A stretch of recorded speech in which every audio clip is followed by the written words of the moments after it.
My name was never supposed to echo in stadiums. I was just a barefoot boy from a village where dreams got lost between hunger and heat. The first time I ran, it wasn't for sport. It was to outrun shame.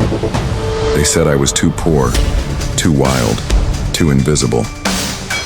They laughed when I showed up to the school track barefoot. But that day, something happened. I felt wind instead of judgment. I flew instead of ran. And when I crossed that finish line, no one laughed. They stared, because that boy from nowhere had just arrived. I wasn't born with gold around my neck. I was born chasing it. In the heat of Jamaica, surrounded by dust and doubt, I learned that speed was more than movement. It was freedom, escape, power. This is not just a story about running. This is about being counted out before you even begin. About being laughed at because of your clothes, your skin, your poverty. It's about teachers who told me to stay quiet and classmates who said, people like you don't win medals. But I ran anyway, because deep down, I believed I could change the world, starting with mine. In this emotional journey, you'll witness a transformation that didn't happen overnight, but through nights of pain, sweat, and silence. You'll meet the people who doubted me, and the ones who lit the fire. You'll feel the weight of rejection, and the thrill of redemption. And at the end, you'll understand why no one can outrun destiny, not even when it starts barefoot. If you're watching this, you're here for a reason. Because something inside you knows, the underdog always has one more race in him. So hit like, subscribe, and drop a comment telling us what city and country you're watching from. Let's show the world how far hope can run. My name is Dwayne Thompson, and before they called me the fastest man in my school, they called me nothing. I grew up in Sherwood Hills, in a village in Jamaica that doesn't show up on postcards. Our roads were made of dust. Our track field, a dirt path behind the sugarcane fields, filled with stones, goat droppings, and thorn bushes. We had no coaches, no sponsors, but we had something else, fire in our legs. Most days I ran barefoot. My school shoes were for church and Mama couldn't afford a second pair. I'd run home from school to save bus fare, run to the market, run to the well, not for training, just surviving. People said running would get me nowhere. Pick up a trade, Dwayne. Fast feet don't feed families. Even my teacher once told me, nobody becomes a legend from a village like this. But my Uncle Desmond thought different. He was the only one who saw lightning in my steps. He used to say, boy, you don't run, you glide. That's not normal, that's God-given. Every weekend he'd bet on me racing older boys in the next village. The prize? A few coins and respect. I started beating them, one by one.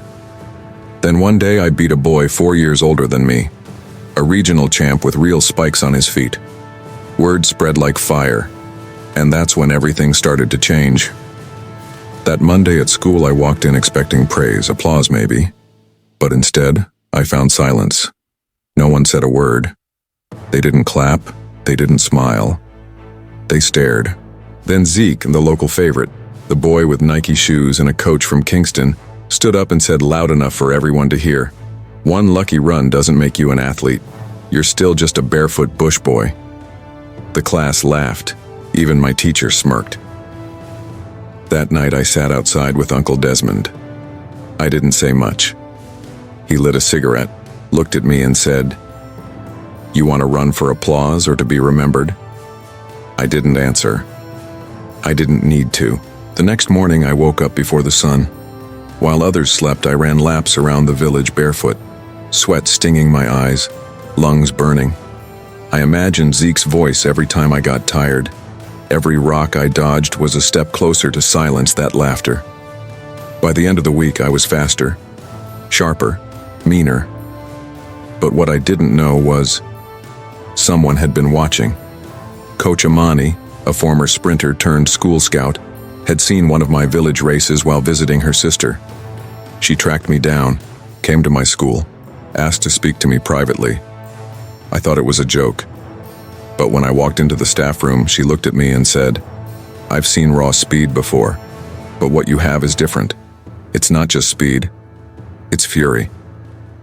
She offered me a spot at a junior athletics tryout in Kingston, said they were selecting 2 boys to train for nationals. I nodded, but I knew what that meant. A bus ride we couldn't afford, a hotel I couldn't pay, food I wouldn't have. I told her I'd think about it. She paused, then leaned in. "If you show up, you better be ready to show them who you are. No excuses, no backing out." I didn't sleep that night, just stared at the ceiling, heart pounding with fear and hope at the same time. But here's the thing. I said yes. I said yes to a race I couldn't afford. Yes to walking into a city I didn't belong in. Yes to being humiliated by boys with gear I'd never touch. But what I didn't know yet was that this yes would change everything. I'd never seen a city that big. Kingston hit my senses like a slap. Loud horns, flashing signs, people everywhere. The air smelled like fried patties, gas fumes, and ambition. I held my bag close, the same bag I'd used since primary school. The strap was torn, stitched with Mama's old sewing needle. I felt like I was carrying shame in one hand and hope in the other. The athletic center was massive. Gleaming glass, perfectly cut turf, banners of champions on every wall. It looked nothing like the dusty village paths I'd trained on. Nothing like me. When I stepped inside, everything changed. The boys there wore matching gear, sponsored spikes, custom jerseys, even duffel bags embroidered with their names. I stood in the corner in a faded t-shirt, sandals and jeans 2 inches too short. A few of them glanced at me, then smirked. One of them walked past, bumped my shoulder on purpose and said, "Who let in the souvenir?" They laughed. I didn't. Coach Amani came in and waved me over. Her expression was unreadable. "You showed up? Good. But remember, this place doesn't hand out mercy." She handed me a borrowed pair of shoes, 2 sizes too tight. "Make 'em fit." We started with warm-ups. I kept up, then came the drills. I stumbled at the blocks. My foot slipped. I hesitated. I could hear the whispers. "He's not ready. This is a joke. Send him back to bush school." But I didn't quit. I adjusted my stance, planted my heel deeper, and pushed harder. By the 4th round, I beat 2 of them. Coach Amani raised her eyebrow. That was enough to keep me alive, but not enough to be respected. Lunch was served in the cafeteria. I didn't have a meal ticket. I sat alone, chewing stale biscuits from my backpack. A boy walked by and tossed his orange peel on my tray. I stared at it. He smiled. Feed the village boy. That night I didn't sleep much. The city lights blinked outside the window like eyes that wouldn't close. I missed Mama's voice. Missed the quiet. But I remembered Uncle Desmond's words.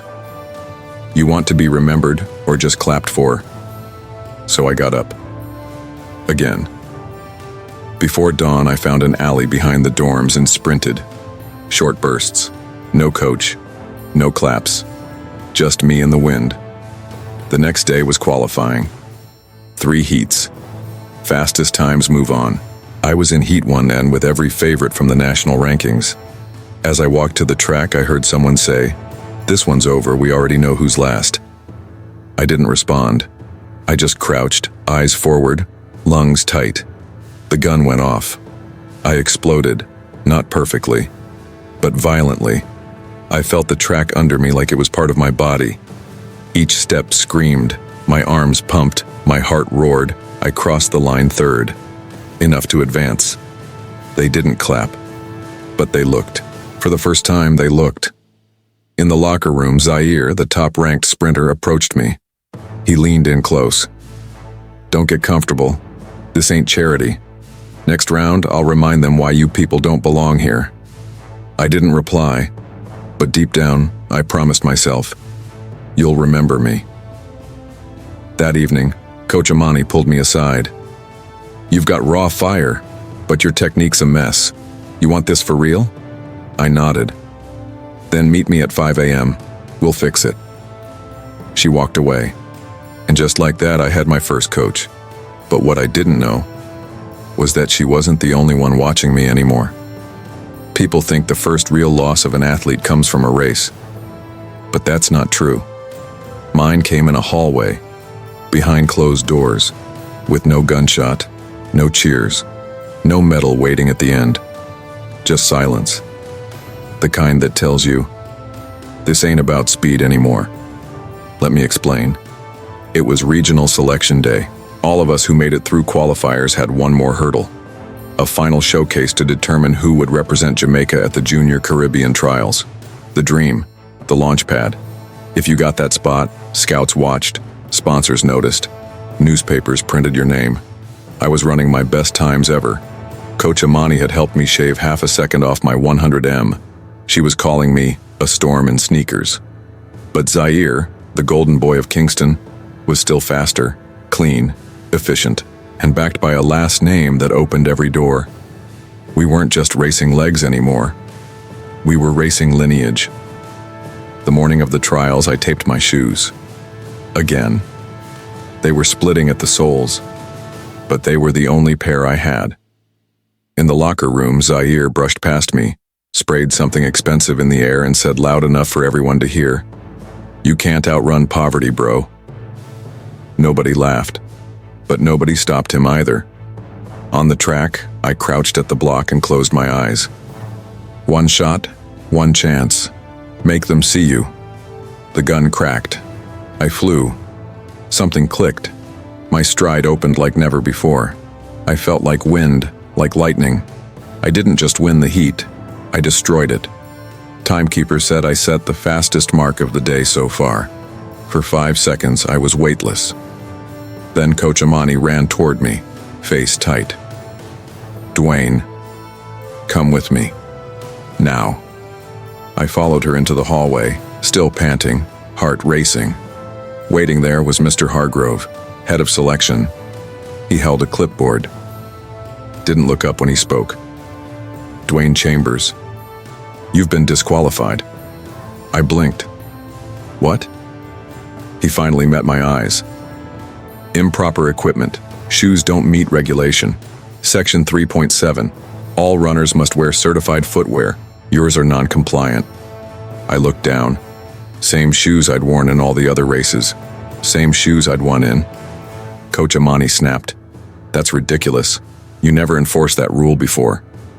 He shrugged. "We're enforcing it now." That's when I realized this wasn't about shoes. This was about someone like me taking space someone else thought belonged to them. I walked out without saying a word. Boys who couldn't beat my time clapped each other on the back. Zaire winked at me. "Told you, can't outrun poverty." That night, I sat by the dorm window for hours. I didn't cry, didn't scream.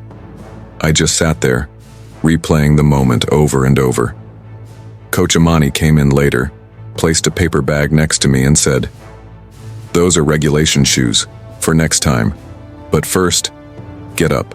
I stared at her. "What for?" "We're training. Nobody's coming to save you. And your story ain't ending in a hallway."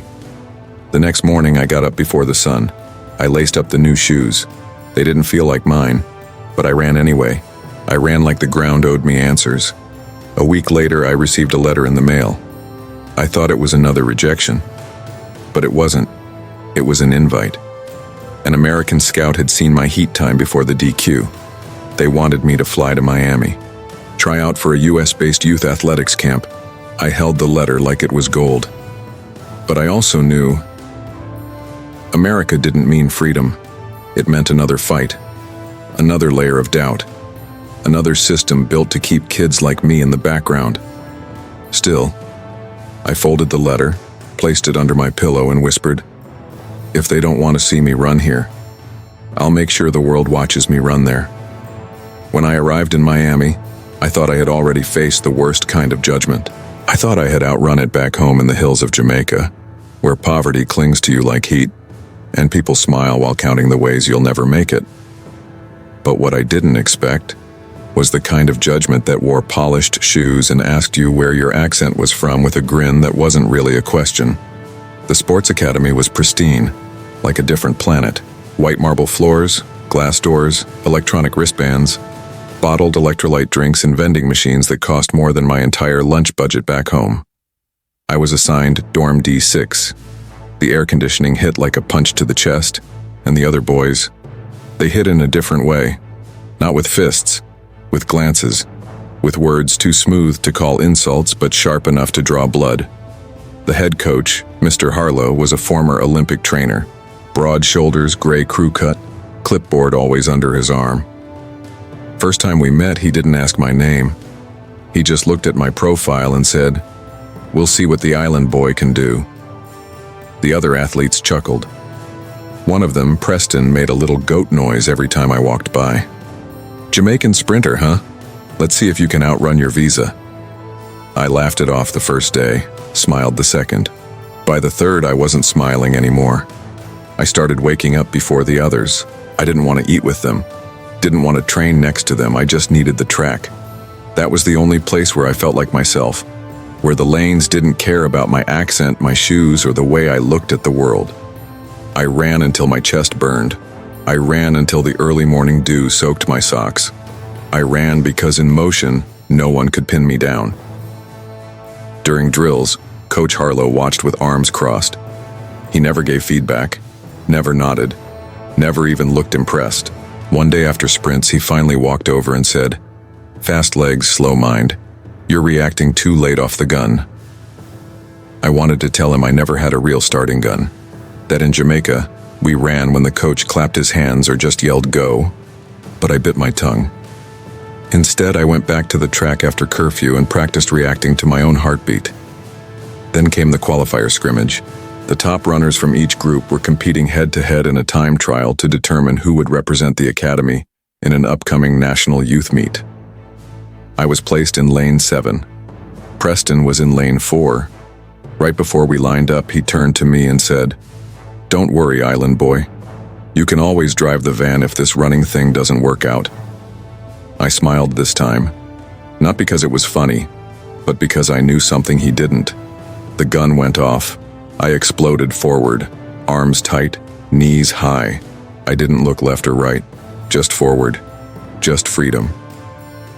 When I crossed the line, I couldn't tell if I'd won, but I felt it, in my legs, in my chest, like something had shifted. When the results were posted, my name was at the top. First place, fastest time in camp. Preston didn't say a word, and Coach Harlow? He finally looked me in the eye and said, "Surprised you had that in you." I didn't respond, because I wasn't surprised. I had always known what I was capable of. I just needed one chance, one lane, one moment. But that night, as I celebrated alone in my dorm, a letter slid under my door. No envelope, just a folded sheet of paper with one sentence. "One race doesn't make you American." I sat on the edge of my bed reading that line over and over. And that's when I realized, maybe I didn't want to be American. Maybe I didn't come here to belong. Maybe I came to redefine what belonging even meant. What happened the next day at the team meeting would change everything.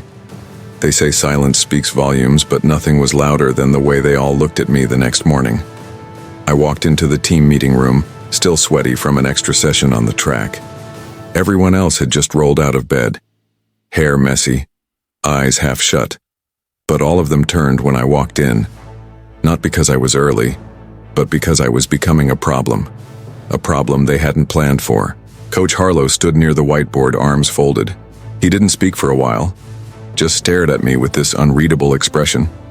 Then he finally said, "You got a lot of attention yesterday, Jamaica. You made the board." At first, I didn't understand, until I turned and saw it. My name, actually written correctly this time, was posted on the rankings wall. Third fastest time in camp, out of 52 athletes. I should have been proud. I should have smiled. But instead, I felt a chill, because suddenly I wasn't invisible anymore. I was in the spotlight. And in a place like that, the spotlight can burn. That day at practice, everything changed. Suddenly I wasn't running alone. I was running with people trying to beat me. Elbows got sharper. Comments got slicker. Preston stopped calling me Jamaica. Now he called me Lucky Legs. The coaches watched more closely too. Every stumble was magnified. Every hesitation became a reason to doubt me. During a resistance drill, Coach Harlow pulled me aside. "You've got raw speed," he said. "But raw isn't enough. You need polish, discipline, focus." I nodded, but his tone made something sink in. No matter how fast I ran, they'd always find something I lacked. Because they weren't just measuring my legs, they were measuring the parts of me I couldn't change. That night, I went to the outdoor track again. Alone. No stopwatch, no coach, just me in the night air. I ran without chasing a time. I ran like I was trying to outrun every version of myself they had tried to project on me. The island boy, the wild card, the lucky legs. I ran until my calves burned and my chest rattled like thunder. Then I collapsed onto the grass, stared at the stars, and asked the sky a question I'd never dared say out loud. Is this really for me? The stars didn't answer, but the rhythm in my chest did. It beat like a drum, like a reminder that maybe the fire in me wasn't here to ask for permission, but to take up space. The next day, they switched my training group. I was no longer running with the bottom-ranked athletes. Now I was in Heat 1, the top heat, the fastest kids, Preston, Malik, Austin. All of them looked like they belonged in Nike ads. Some of them probably had agents already. I lined up beside them, feeling like a kid who snuck into the wrong room. Coach blew the whistle. We took off. First 20 meters, I was neck and neck. At 40, Malik edged ahead. At 60, I found my rhythm. At 80, I passed two of them. At 100, I dove across the line and landed second. Everyone else was panting. I was shaking. Not from fatigue, from belief. Maybe, just maybe, I could really be the fastest. But as I stood catching my breath, Malik stepped toward me and said, "Enjoy it while it lasts." The smile he gave me wasn't friendly. It was calculated. Like he knew something I didn't. Later that evening, I found out what he meant. Coach Harlow posted the schedule for the invitational meet, a chance for scouts to see us. But my name wasn't on the list. I ran the second best time in camp, and I wasn't even invited. I knocked on Coach's office door that night, asked him straight, "Why am I not running the invitational?" He didn't look up from his clipboard when he said it. "You're not ready for that kind of pressure." I wanted to scream. Instead, I said, "I earned that spot." He looked up finally. "You earned a chance to be here. Don't confuse that with being owed anything." I left that room with fire in my lungs, because now it wasn't just about proving I could run. It was about proving I couldn't be denied. But what happened at the meet would test more than my speed, and what someone slipped into my locker before the race would change how I saw everything. And the moment the whistle blew that day would become the turning point of my life. When the day of the invitational meet arrived, I sat in the empty bleachers at dawn, watching the grounds crew paint fresh lines on the track. Every brushstroke across that rubber felt like a reminder.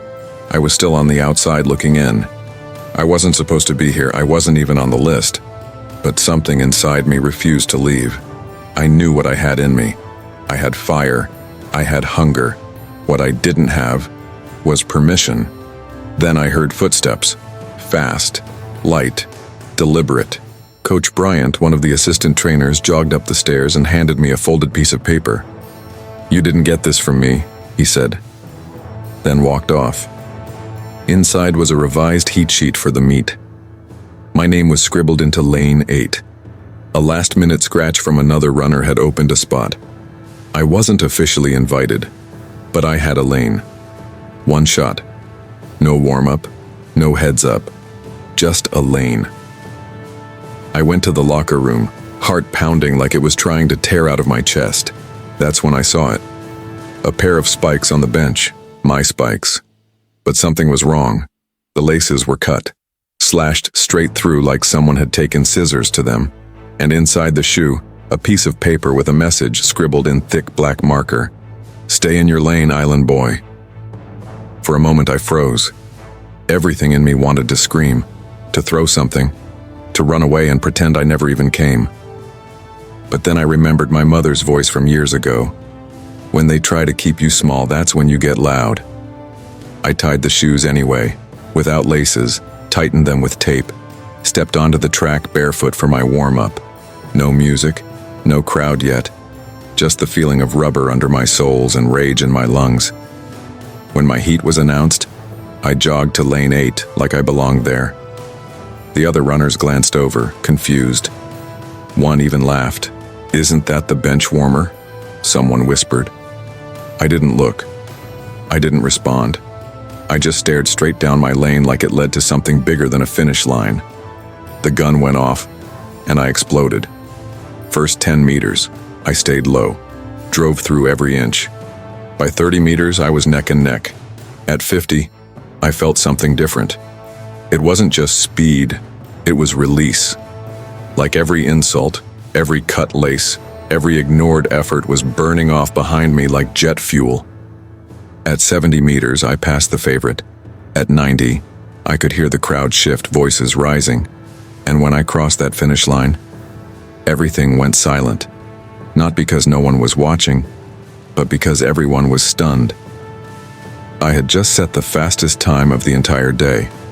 Reporters didn't come up to me. Coaches didn't rush in. For a few seconds, it was like the whole meet didn't know what to do with me. Then Coach Harlow walked over, clipboard in hand. "Didn't know you were racing," he muttered. I looked him dead in the eyes. Neither did I. He nodded slowly, then said the words that lit a fuse inside me. "Don't let it get to your head. One race doesn't make a career." But he was wrong. One race can change everything. Not just for the scoreboard, but for the belief inside a person who's been told their whole life they'll never be more than a shadow. Later that night, as I packed up my gear, I found another note in my locker, different handwriting. This one read, "Respect." No name, no signature, just that single word. It wasn't validation, but it was a crack in the wall, proof that something was shifting. What I didn't know yet was that someone in the crowd had filmed the entire race, and that video would spark a fire far beyond the track. And when the world saw it, they wouldn't just see a race, they'd see a revolution in motion. I didn't know how fast a race could spread. Within 2 days, the video of me flying past those ranked athletes had more views than I had dollars in my pocket. And for the first time in my life, people were saying my name with awe, not pity. Local papers in Kingston ran headlines like "Unknown Teen Blazes Through Elite Track Meet" and "Lightning from the Trenches." At first it felt good, addictive even. But the spotlight, it doesn't just illuminate, it exposes. Coaches who never returned my calls suddenly always believed in me. Schools that ignored my scholarship letters started sending scouts. Even old friends who used to mock my training were reposting the video saying, "I always knew he was special." But deep down, I knew. Most of them didn't see me. They saw a moment, a headline, a ticket, not a person. One morning, I got a DM from a big-time recruiter in the US. He wrote, "Loved your footwork. Let's talk about getting you stateside." My heart raced. I showed it to Mama. She smiled, proud but cautious. "Not every opportunity is what it seems," she said. I nodded, pretending I understood. But I was hungry, starving to get out, to run on tracks that didn't have holes in the surface or stray dogs crossing the finish line. I told myself I could handle whatever came, that maybe this was finally it. Then came the interview request. A TV crew wanted to visit our neighborhood. "We want to show where the next big Jamaican star comes from," the producer said. I hesitated, my gut twisted. I didn't want cameras pointing at our broken windows, our patched-up roof, the kids running barefoot in the dirt. But Mama said, "If they want to see where greatness starts, let them. We don't hide our truth." So I agreed. The day of the shoot, they brought fancy cameras, drones, makeup artists even. I'd never seen anything like it.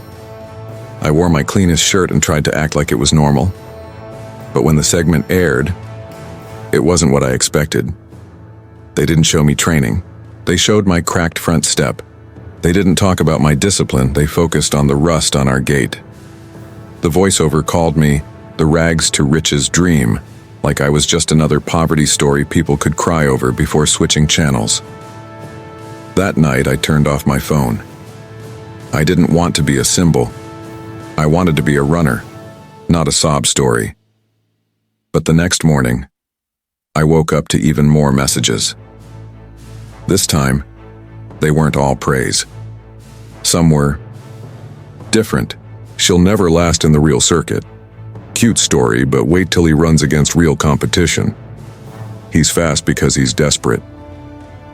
Each comment chipped away at the high I had been riding. They didn't see the hours, the bruises, the discipline. They saw a poor black kid who got lucky, and they were waiting, salivating for me to fail. I kept training, but something had shifted. My strides felt heavier, my thoughts louder. And then, during a regional qualifier, it happened. My hamstring gave out 20 meters from the finish. I collapsed, screaming. The silence in the stadium was deafening. All I could hear was my own breathing, ragged and broken. They carried me off the track like I was cargo. Cold packs, medical tape, doctors speaking in codes I couldn't understand. In the locker room, I stared at my leg, wrapped tight, throbbing, and thought, is this it? Was that my one shot? Then Coach Bryant walked in. Quiet. He sat beside me and said, "Now we find out who you really are." And I knew he was right, because glory is easy when you're flying. But identity? That's forged in the fall. Rehabilitation? It sounds like a clean, technical word. But no one tells you that the hardest part isn't the pain, it's the silence. The world cheers when you cross the finish line. But when you can't even get out of bed without screaming, the stadium is empty. Days at the recovery center blurred together. Ice therapy, electrodes, pills, silence. I felt like a shadow with broken muscles. People who stopped me on the street weeks ago now passed without a glance. The noise disappeared as quickly as it came. Those who once called me Jamaica's future now wrote that I was just another broken promise. And I started to believe it. Coaches avoided me. One didn't hold back. "You're too much of a risk." Another whispered, thinking I wouldn't hear, "He used to be fast, but fragile." Like my injury was a sentence, a verdict. I wasn't lightning anymore, I was static. My mother tried to hide it, but every night when she thought I was asleep, I'd hear her praying, "Lord, don't let him give up." And that broke me more than any torn ligament. Because the truth was, I was thinking about giving up. Not because I was weak, but because I was ashamed. One afternoon after therapy, I sat alone on the same field where everything started. Patchy grass, faded lines. But in that silence, I heard something I hadn't in a long time. My own voice. Not the crowd, not the critics, not the coaches. Me. That's when I made the decision to train again. No announcements, no posts, no cameras, just me, a stopwatch, and a pair of shoes with holes in the soles. And here's the crazy part. For the first time, I ran without fear, because I had nothing left to lose. I went back to basics. Hill sprints, sand runs, backpacks full of bricks for resistance, late night sessions under streetlights. No one called my name. No one clapped. And somehow that made it more real. Each day my body remembered. Muscle memory fought trauma. And little by little, the pain made room for strength. But it wasn't just my body that needed rebuilding. It was belief. The confidence that I could compete again and win. So when I heard about a small local track meet, low-key, no cameras, I signed up. Didn't tell my mom. Didn't tell anyone. I needed to know on my own if I was still me. On race day, I wore the same ragged shorts from my first competition. Other runners stared like they'd seen a ghost. "You still trying?" One smirked. I didn't answer. I just placed my feet on the blocks, closed my eyes, and breathed. When the gun fired, everything came back. The instinct, the fury, the focus. Every cell in my body screamed, You still belong. I crossed the finish line first.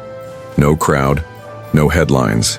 Just an old race official with a dusty stopwatch who said that I was way too fast. A week later, I got a message. A coach from the US, one who had ghosted me months ago. We're interested. We want to see more. I didn't beg. I didn't thank him too much. I just replied, "Now you see me." But I was running when no one did. And maybe that's who I really was. Not the applause, but the runner who never stopped, even when it was silent. Still, one question kept echoing in my mind. Will the world let me come back on my own terms? There's a difference between running in silence and running when the world is watching again. My comeback wasn't trending. It didn't break the internet, but it spread just enough through whispers, reposts, small articles on track blogs. And suddenly, my name wasn't just a memory. It was a maybe. That maybe got me invited to a regional qualifying race in Kingston. Big stadium, real sponsors, cameras, scouts, and thousands of eyes waiting to see if the broken boy from Jamaica still had it. The morning of the race, I looked in the mirror and almost didn't recognize myself. Not because I'd changed physically, but because for the first time in a long time, I wasn't trying to prove anything, I was just trying to run my race. Still, doubt is a cruel voice. In the locker room, I heard a familiar name. Andre, my old rival. He looked over at me with that same smirk from years ago and said, "Didn't know they were letting ghosts run today?" I could have snapped, but I just smiled and replied, "Ghosts run fastest when they've got nothing left to lose." His laughter echoed behind me, but it didn't touch me, because I had work to do. Lining up at the blocks, the crowd was electric, but in my mind, it was silent. I thought about everything. My mom's prayers, the pain, the field I trained on alone, the stopwatch, the bricks in my backpack. I whispered to myself, let them look, let them judge, just run. The gun fired, and everything disappeared. There was no track, no crowd, no pressure, just rhythm. Each step slammed into the ground like thunder. Each breath cut through the air like I was slicing through every word they ever threw at me. By the time I crossed the finish line, I didn't look left or right. I didn't celebrate. I just stood still and waited. Seconds later, the scoreboard flashed.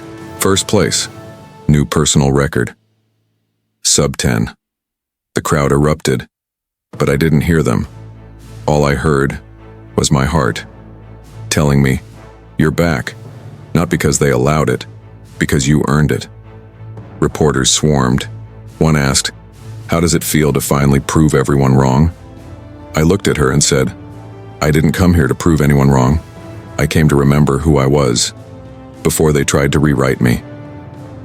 That quote ended up going viral, but what they didn't post was what I said next. The hard part wasn't the injury. It was believing I still had the right to dream louder than they were comfortable with. That day, I didn't just win a race. I reclaimed my story, but deep down, I knew this wasn't the peak. It was the second beginning, because as I stepped off that track, a man in a suit approached me. Coach Braxton, one of the top trainers for the National Olympic Development Team. He looked me up and down and said, "You ran like the wind had something to prove." Then he asked, "Ever thought about the World Juniors?" I froze, not because I was scared, but because I finally felt seen, for the right reasons. I said yes, and just like that, the boy they forgot became the name they couldn't ignore. But what Braxton said next wasn't what I expected. And the next race? It wouldn't be just about speed, it would be about legacy. They said the World Juniors would be the biggest stage I'd ever see. What they didn't say was how heavy it feels to run with a nation's hopes stitched on your chest. My name was no longer just mine. It was tied to something bigger, Jamaica. To every kid training barefoot in the hills, to every parent who skipped meals so their child could chase a dream. When I walked into that Olympic training camp in Europe, my body moved, but my soul was still in Trelawney. And then I saw him. Braxton, the coach who believed in me. He met me at the entrance and said, "You're not here to be fast, you're here to be unforgettable." That phrase stuck to my bones, because deep down I knew speed fades, but moments, they echo forever. What I didn't know yet was how much this race would test more than just my legs. It would test my will to exist beyond their limits. Training was brutal. Altitude drills, cold weather, foreign food, jet lag. But nothing was harder than the mental battle. My lane didn't just start at the blocks. It started at the comments I overheard at press conferences. Things like, "He's explosive, but inconsistent." "A risky pick. Still too raw, too wild." They weren't judging my technique, they were judging my story. One morning I stared into the mirror longer than usual, not adjusting my uniform, just searching for the kid who ran in the rain, for the boy who raced against shadows. And I whispered, "Don't win for them. Run for who you were before the world told you who to be." But even that mantra would be shaken when someone from my past reappeared in the most unexpected way. The night before the race, we had a media dinner. Reporters, sponsors, officials. And out of the corner of the room I saw her, Coach Anita, my first coach, the one who once told me I'd never run again. She approached, drink in hand, smile tight. "Well, you actually made it. I'll be honest, I didn't expect that." I just nodded. But she leaned in and added, "Don't let it get to your head. Remember, you've always been unpredictable." I could have said something sharp. I could have reminded her of every mile I ran without her. But I didn't. I just smiled and replied, "Funny. I used to think unpredictability was a weakness. Turns out it's what makes me dangerous." That night, I didn't sleep much. My legs twitched. My thoughts spun. But when morning came, something clicked. I stepped onto the track in Poland, the stadium packed. Flags waved, chants echoed. 7 of the fastest juniors in the world around me. And me, just a poor boy from Jamaica, running for every unheard voice back home. The starter called us to our blocks. Time slowed. I could hear my breath. I could feel the weight of the world pressing on my spine, and I let it fuel me. The gun fired, and everything disappeared. Arms pumping, knees driving, ground shattering under each stride. I didn't run like I had something to prove. I ran like I had nothing to hide. I crossed the line. First, new world junior record. The stadium exploded, but I didn't hear the crowd. I heard the voice of the kid I used to be whispering, "We did it." And when the cameras rushed in, microphones in my face, I said just one thing. They said I was just another poor kid from Jamaica, but poor kids grow up fast when the world calls them worthless. And now, you'll remember my name. But even then, as the medal touched my chest, I realized the next race wouldn't be on a track. There's a strange kind of quiet that comes after a victory, not the peaceful kind, not the satisfied kind, the kind that feels like everyone's waiting to see if it was just a fluke. That's what the airport felt like when I landed back in Jamaica. I was expecting cheers, maybe even a small group with a sign or something. But there was nothing, just heat, and reporters already looking past me, chasing stories about real professionals. I was still that fast kid from the slums. No name, no contract, no promises. But something had changed. Deep inside, I knew I wasn't the same boy who had been laughed off a track field. I had tasted respect, even if it was brief, and I wasn't willing to let go of that fire. That's when the calls started coming in, not from big sponsors or coaches, but from schools, from young athletes, from kids who looked like me and said they saw something in themselves after watching me run. "You gave me hope, man. I didn't know someone like us could be that fast." That sentence stayed with me more than any trophy. But hope didn't pay rent. and I still had no money to my name. So I went back to training, but now the stakes were higher. Expectations had changed. I wasn't just fighting for myself anymore. I was carrying the weight of kids who finally believed they could be more. And that's when the jealousy started. There were people, even in my own camp, who didn't like that I was suddenly being talked about. He's just hype. One lucky race? Let's see him do it again. And I heard it all, even from people I once considered friends. I learned quickly, success doesn't just bring applause, it brings enemies. But one voice cut deeper than all the others. It was Coach Harding, the same man who once told me I'd never amount to anything, who said I wasn't disciplined enough to be elite. He showed up at one of the qualifiers and gave a live interview. Natural talent only gets you so far. He hasn't proven anything yet. It was a dagger in the chest, but I smiled through it, because I knew the next race would speak louder than any microphone. But what I didn't know was that the next race wouldn't be about speed, it would be about survival. The night before the national championship, I couldn't sleep. Not because of nerves, but because someone slashed my training shoes. My only pair. It was personal. Someone wanted me off that track. My coach offered to pull me, said it wasn't safe. But I looked at my feet, and then at the cheap sneakers I used to wear for errands, and said, if I can't outrun them in silence, I'll outrun them in noise. Race day came. The stadium was packed. Scouts, media, and Coach Harding sitting front row. As I stepped onto the track in my old beat-up shoes, I heard laughter from the stands. He thinks he's going to run in those? And I remember whispering to myself, let them laugh, let them watch. But on the third step of that race, something cracked, and I'm not talking about the shoes.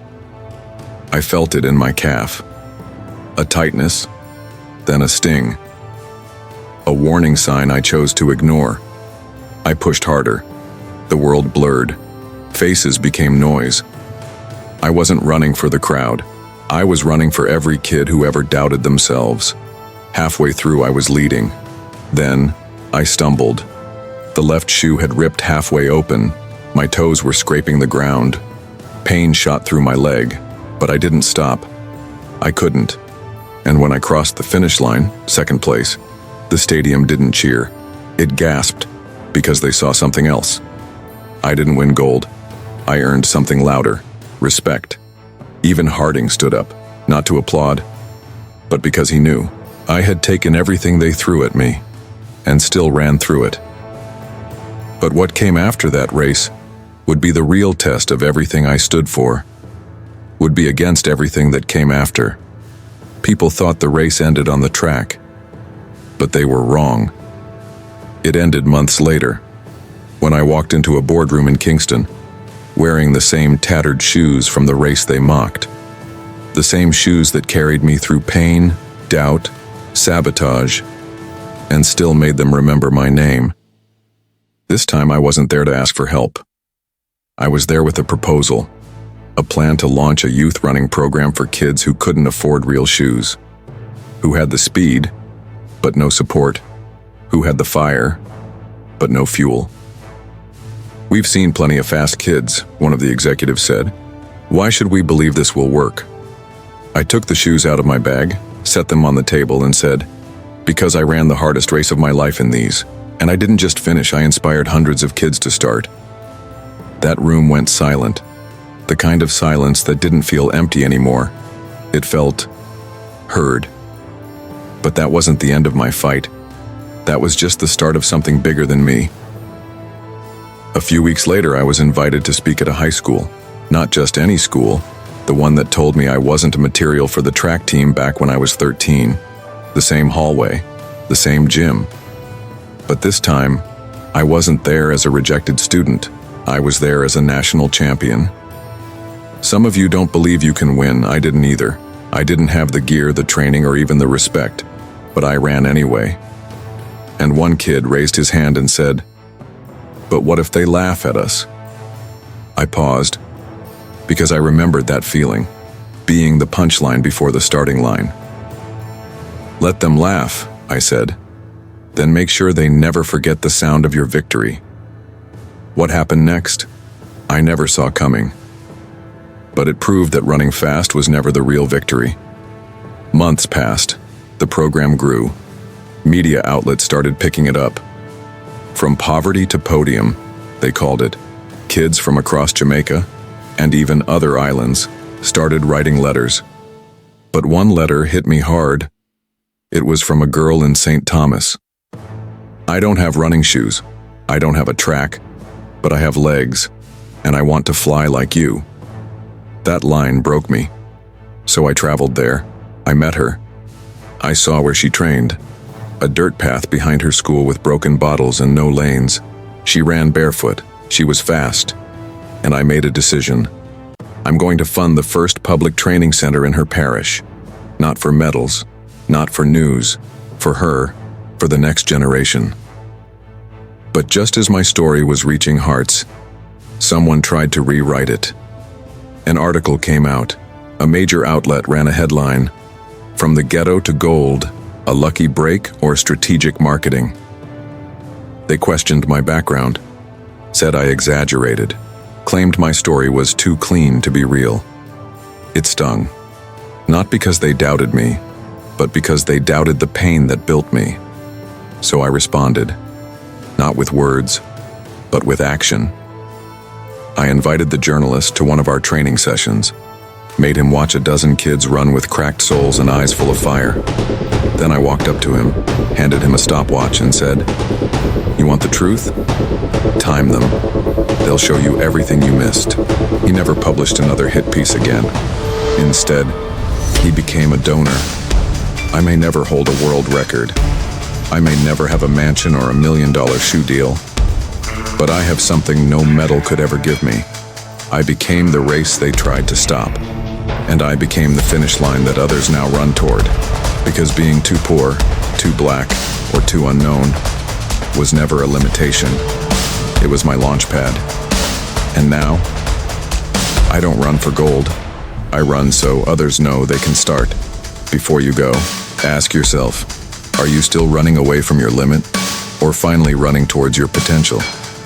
If this story touched you, there's something special waiting for you. Click the link pinned in the comment and discover how to take care of your body, your energy, and your future. And tell us in the replies, what city and country are you watching from? Your voice matters here.